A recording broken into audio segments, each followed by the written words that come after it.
বর্তমানে টাকাটা আপনাদেরকে ফেরত আনতেই হবে। এটা জনগণের দাবি, জনগণের টাকা, এই টাকা অবশ্যই ফিরিয়ে আনতে হবে। বন্ধুগণ, স্বাস্থ্য খাত এই অবস্থার মধ্যে নিয়ে যাওয়া হয়েছে। 3 লক্ষ কোটি টাকা বাজেটে ঘাটতি। এই ঘাটতি কিভাবে পূরণ করা হবে এটা আমি জানি না।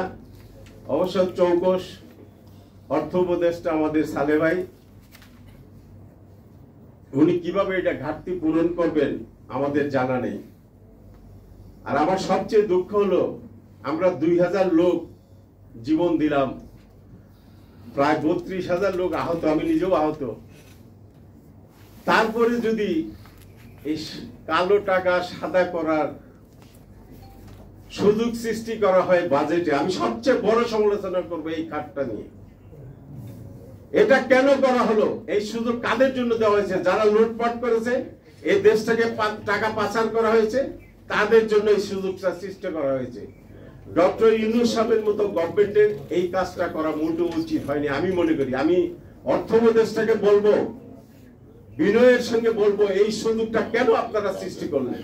এটা করার আগে জনগণের সঙ্গে আপনাদের পরামর্শ করা উচিত ছিল।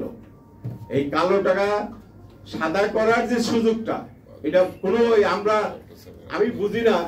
আমরা যারা রাজনীতি করি, আপনাদের সামনে রাজনীতি নিয়ে কথা বলি, আমরা শুধু মাইকের সামনে বক্তৃতাই করি, এটা করতে দেব না, ওইটা করতে দেব না, ওইটা, কিন্তু এটা হয়ে যাচ্ছে, প্রতিনিয়ত হয়ে যাচ্ছে। এটা একটি অভ্যাসে পরিণত হয়ে গেছে, কিন্তু এটার কোনো পরিবর্তন আসতেছে না। কেন আমরা পারতেছি না?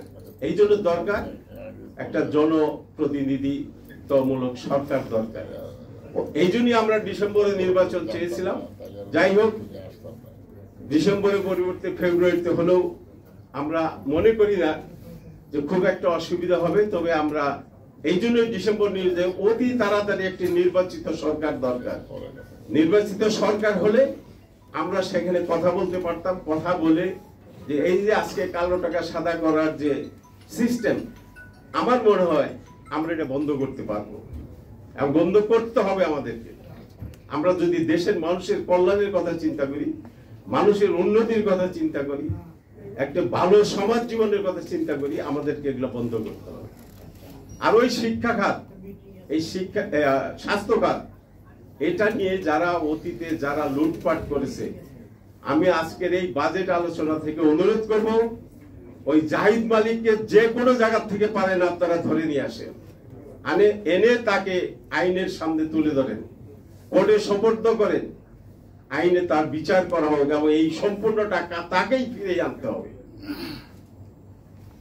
বন্ধুগণ, আরেকটি বিষয় নিয়ে আমি কথা বলবো, বেশিক্ষণ সময় নেব না, আরো আমাদের অনেক বক্তা রয়ে গেছেন।